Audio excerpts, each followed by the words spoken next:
Welcome to this Diwali Special. A remarkable fact of the Indian capital market over the past few years is the rise of the private equity and the private credit market. What was earlier largely a foreign venture capital market is now becoming domestic heavy with the rapid growth of family offices wealth and ultra HNIs. Today I have with me two stalwarts of this private capital market, Sriniwasan, the Managing Director, Kotak Alternate Asset Managers Limited, and Renuka Ramnath, Founder, Managing Director and CEO of Multiples Alternate Asset Management. Welcome, both of you. No one understands the listed space as well as you guys do, since obviously companies that you nurture are brought to the IPO market and everyone's made money lately. It's not so much promoters coming and raising money from the equity market as much as private equities seeking an exit in the stock market, IPOs. So straight away that question to you, Renuka. How does the market look? Recent IPOs, I mean, Hunasa also has got very good subscription. Cello has listed at a 28% premium. And EMS and all are like still made a lot of money for investors as well. Is the market still good? Or if you want to list now, you would hesitate a bit. Is it a bit frothy now? No, I won't say it's frothy at all, Latha. These are all profitable companies, companies which are very well managed with very good governance. I think taking a company public in India, the regulations have become very stringent. The disclosure norms are about the best that you can see in the world. And I think the quality of research and understanding of the businesses is also very, very strong. So I would say that this trend will continue, and we'll continue to see, IPOs of very good companies coming into the market. But valuations themselves, it's a function of the appetite of both domestic and international investors. But what's very interesting for India is the growth in the domestic mutual funds, the kitty, and financialization of savings that has happened. And this is a very, very long-term trend, which is going to serve both the investors and creation of companies, support entrepreneurship, employment generation. I think it's a very beautiful phase of virtuous cycle that we are in. No, I'm coming to that in a bit on whether we are at an inflection point in the financialization of capital markets. But before that, Srini, for the immediate stock market investor, is there any red flag, or are there too many red flags? There will always be red flags, but are the reds, outnumbering the greens, or do you think, no, the global scare is over and done with, and now we are on a clean wicket? I would say, if anything, the red flags will come from the external environment. In the domestic environment, I think things are reasonably looking fine. Obviously, you have to do your homework with regard to, which particular IPO to subscribe to or which particular company to buy to.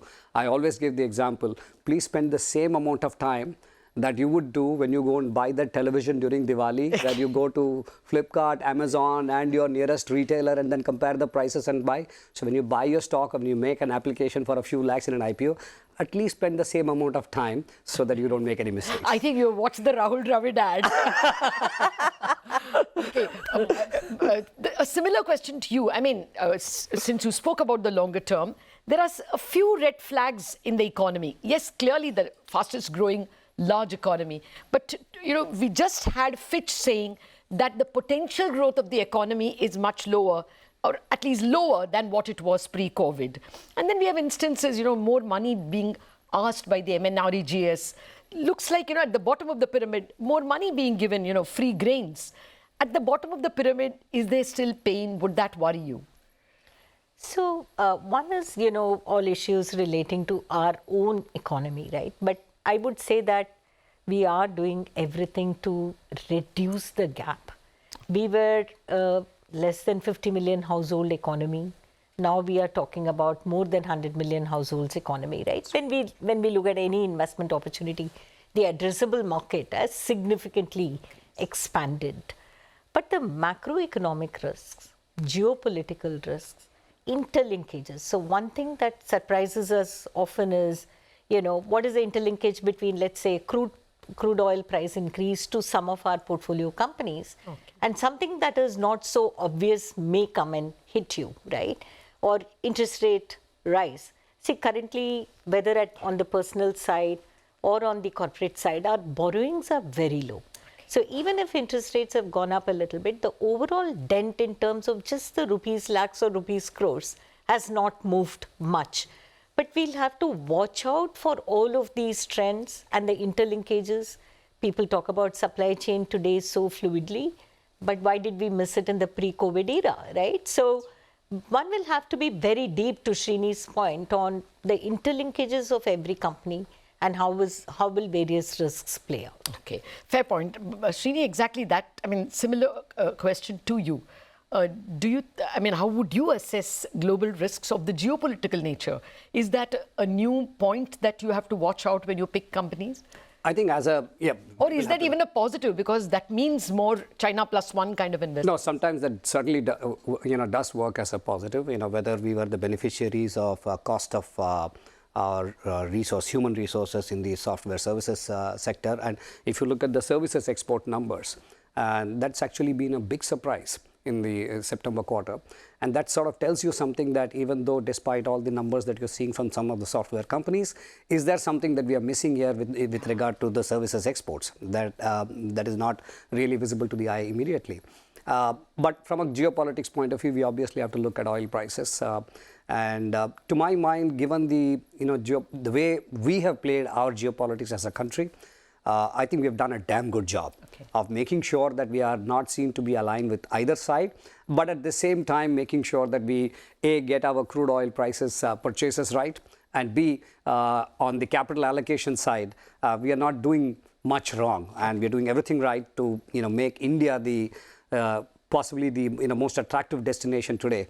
I was at a conference last week in Singapore. I've been to many conferences in the past, and there were many panels that we had discussions in.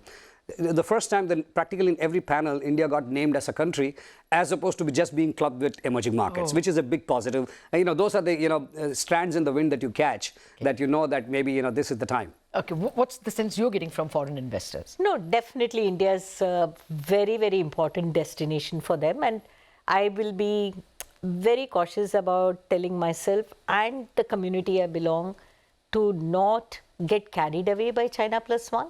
Nobody is going to come to India because they want to reduce their allocation to China. They'll come to India because they believe in India and the India growth story and the India return.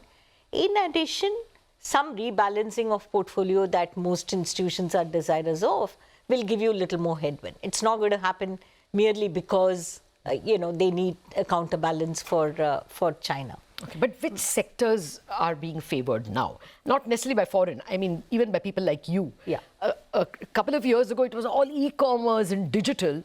What is the flavor now? I see you have a lot of health companies in your portfolio. You have a lot of finance companies. Right. So healthcare has emerged as a recent favorite of most global investors. But Latha, the overall theme for India is about under-penetration and relatively much lower consumption relative to some of our peer countries as well, not even just developed countries. There we will be far away in terms of our per capita consumption. But what is more potent and relevant now is because of both our physical infrastructure development, we are able to carry our goods and services, and two, the digital infrastructure development and the comfort, confidence and trust Indian consumers have in consuming through the digital infrastructure development. It has expanded our market. Okay. And in this market, you cannot sell anything that you have. You have to make for the market. Okay. So when you're thinking about shoes in the hinterland of India, when you're thinking about selling shoes to someone who has a household income of 2 lakhs per annum, their requirement is very different from somebody who has a 40 lakhs per annum household income. So you've got to segregate the market into what is your addressable market and manufacture a physical product or a service that's appropriate for the market. Fair point. And because of the bite sizes in which we are able to offer them through the digital media, suddenly I would say that we have multiplied the possibilities of the economy. Okay. Well, I'll come to sectors again a little more minutely, but before we take our break, Srini, private capital, debt capital, There seems to be a scare now that there are too many people who are giving very high risk capital. Is that one of those things which is a regulatory blind spot and may hit us? Well, I don't think, we still haven't got enough private capital organized in the private credit space. And what do I mean by private credit space? It can be a range of return perspective, all the way from 13 to 15% for where you're providing small and medium enterprises credit who find it hard to go to the natural markets, to the high end of the risk spectrum, which is 20 to 24%, which is a bit of debt, bit of equity, what we call as hybrid strategies. So private credit, obviously there are a lot of funds that are currently being raised. I guess this was also a trigger off from the mutual fund credit arbitrage that was taken away in the budget. Yes. And therefore, a lot of people think that they can start doing this. So whenever you have a market which is has a plethora of new fund managers that is coming in, some will succeed, some will fail. Investors have to ask the right question. But if you look at the absolute volume of capital that is required for the credit requirement of the economy, I don't think we have enough money. I think what we may... I'm more worried, is there a system risk? Not really. I think that's on the system risk point, it's important to understand that all of these funds are unlevered funds, unlike in global markets, where many of the funds take leverage.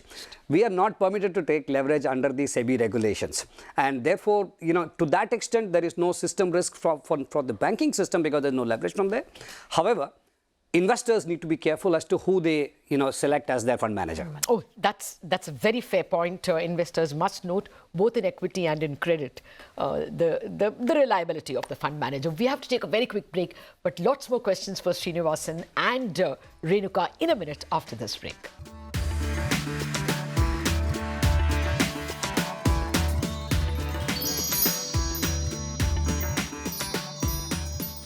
Welcome back to this Diwali special. We've been speaking with two market masters of the private equity and the private credit capital market. We have with us Sriniwasan of Kotak Alternate Asset Managers and Renuka Ramnath of Multiples Alternate Asset Management. Renuka, Srini, thank you very much for waiting on. Okay, Renuka, I'll come back to the threats, if any, for the private credit. But before that, I wanted to ask you, are you seeing the proliferation of themes in tier 2 cities? I mean, until now, most of the companies that you all brought to the market were largely metro, PVR types.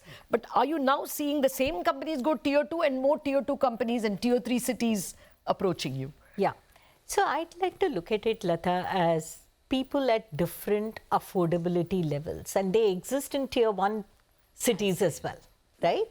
So even tier 1 cities, we have people who have household income of 2 lakhs, 5 lakhs, 10 lakhs, whatever. Today, because we are able to reach tier 2 cities, the total addressable market for these kind of household incomes have become large enough for people to now start thinking about producing products that are appropriate for these markets, right? Whether it is about personal consumption or about microcredit or about micro insurance, it has become possible to provide products and services. So I think of it as, what's the household income rather than are you sitting in tier 2 or in tier 1? Tier 3 cities. Okay, Srini, do you also get a sense? I mean, what is your sense in terms of the geographical spread? Do you think India is becoming a larger addressable market now?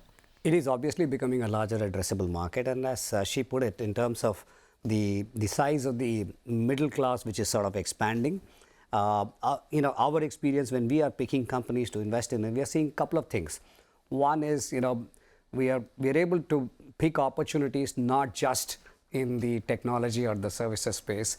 We've been able to provide solution capital across multiple industries, including some of the manufacturing businesses. So, and when we see the numbers of those companies, and we feel that they seem to be addressing practically every end of the market. And while there may be regional disparities with regard to what the performance of the company could be, but clearly the market is becoming deeper and wider, and that's a good news. Okay. Let me come back to the private equity, threats that people, not threats, probably red flags that regulators are looking at. We hear that even the US SEC is moving to regulate private capital markets in the United States. Do you think, and of course SEBI is also moving to try and regulate AIFs a little more. What's your sense? Is it a time that regulations are needed, more regulations are needed?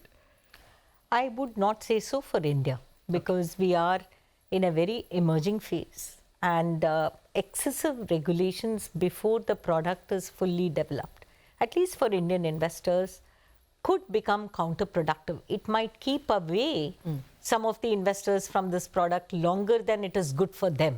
Okay. See, if we don't raise money in India, we will go and raise it abroad. Finally, we will raise money for deployment. But who's losing out? It's the Indian investor who's losing out, because he is not able to get the upside from our own economy, and we are giving the upside to international investors. Okay. Having said that, as an industry, we greatly respect the need of the regulator to make sure that there is sufficient transparency, full disclosure, non-discrimination between different investors in the same fund, and doing what you said you would do, and don't raise money on one strategy and deploy on another strategy. So taking care of investors who probably will not know to ask the right questions and all of that, we do appreciate it. But crossing that line and disrespecting that fundamentally this is a GPLP business, where investors have a lot of rights in their documents, and they choose their manager after careful evaluation. And they're evolved investors. Yeah, and might come to their, might come to our own detriment. Finally, it is every time we kind of distribute the money abroad, we tell ourselves that this money could well have been enjoyed by Indian savers. Fair point. Yeah. What about what are your thoughts, Srini, on this? It's absolutely. It's just that there are HNIs who have invested in AIF funds and who complain. I mean, obviously they've complained to SEBI, otherwise the rules wouldn't have come from SEBI, that the redemption is being put off 2 more years because of the nature of the market maybe. Yeah. So SEBI wants to ensure whether that needs to be controlled. That seems to be a fair ask. It is a fair ask at one level. At another level, I think, as Renuka put it, it is essentially, what was the reason why we had a minimum 1 crore investment? Please remember, these are funds which were raised about 8 or 9 years ago. 8 or 9 years ago, if a person was investing 1 crore, I think the person probably knew what he was doing. In the example of purchasing TV that I gave, obviously this guy is not purchasing a TV, he's putting in 1 crore of his money, and he would have done his homework, and presumably he would have also read the contract, right? And many of these cases, when there is an extension, the managers have gone back to investors, taken their specific consent and do it. So my sense is that they should have left it in terms of the privity of contract between the investor and the manager. You can put some some guardrails to make sure that it is done in a very transparent process. For example, you could prescribe that it's a similar voting process that you have for public market companies, for example, which is what we had followed. Having said that, I think to her point with regard to, if you put more guardrails and try to in the attempt to protect investors, if you deny investors the possibilities of participating in what is arguably one of the most attractive private equity or private credit markets, it would be a disservice to the industry. And I'll give you an example. And regulatory oversight, not just by SEBI, but also the other regulators, let's call it the IRDA, for example, or the pension fund regulator. Currently, the limitation that they have put with regard to investment in annuity products, etc., is a great disservice to us. I mean, think about it this way. The government takes the development risk of any infrastructure asset, a road, port, whatever it may be. They take the land acquisition risk, construction risk, completion risk, and then the tolling starts. Yes. Once that starts, they put up those assets for sale, and you and I start paying the toll for all the risk. First of all, they took out tax money to build it in the first place. And then all of that goes to a global pension fund, and that pensioner is getting yours and my toll as an annuity income. Why would that happen? I mean, we should be getting our insurance companies and our pension funds to buy those assets. It's recycling of our capital after all the risks have been taken away. So these are things that we really need to put some real thought behind. Okay, actually this calls for a separate discussion because this is an extremely well-argued point, but we are running out of time. So tell our investors, Renuka, today what looks like an attractive sector to you? So I would say financial services is an evergreen, attractive and an old love for you. Yeah, and an old love as well. And if I look at my own portfolio, if I look at the runway for growth of those companies, the way we are able to use technology to understand our customers better, manage our So risks fintechs, better. would it be? Deploying technology in your core business. You know, sometimes fintech gives a sense that everything is only tech and there is no physical presence. I think still a physical reach, having branches, having touch points with the customer is an important one. But the penetration levels is so low and the need is so high. The entrepreneurship is so high in the country, whether it is SME financing or microfinance or housing Small finance financing banks. or personal credits. The growth seems immense for disciplined company. I'm not talking about hubris. It is very, very careful risk management, great deployment of technology, measured growth, well-capitalized balance sheet. It is an endless growth journey. And then there are, of course, other attractive sectors like healthcare. There is domestic consumer, done sensibly, is a very attractive sector. Pharmaceuticals. Your best sector. Yeah. Well, financial services, obviously, because it's not, you know, we can't have enough of it in the country. And you can play it in very many ways. The second, of course, is, you know, from our perspective, we are playing, let's say, if you look at Digital India as a theme, because we manage multiple strategies, we are playing the Digital India through who's going to put the infrastructure for Digital India to really thrive. And therefore, we have a specific data center fund, which is building out data centers. And with the advent of 5G and AI, the data center demand is likely to explode. We are also providing much needed capital for consolidation in industry. As you know, the banks are not permitted to provide consolidation financing. You're not saying realty. I thought you would say that first. I'm going to come to that. So I'm also playing the domestic consumption story because, you know, the residential real estate market is doing very well, and we continue to sort of put very significant capital. It has great multiplier effect in the economy. So we are playing these three themes through three different pools of capital. And I think it's an interesting and sweet spot to be in. Let me try what do you call, a rapid fire. One question only. So please give me a monosyllabic answer. Okay. By when do you think we will have a new high in the market? Post-elections. Okay. You?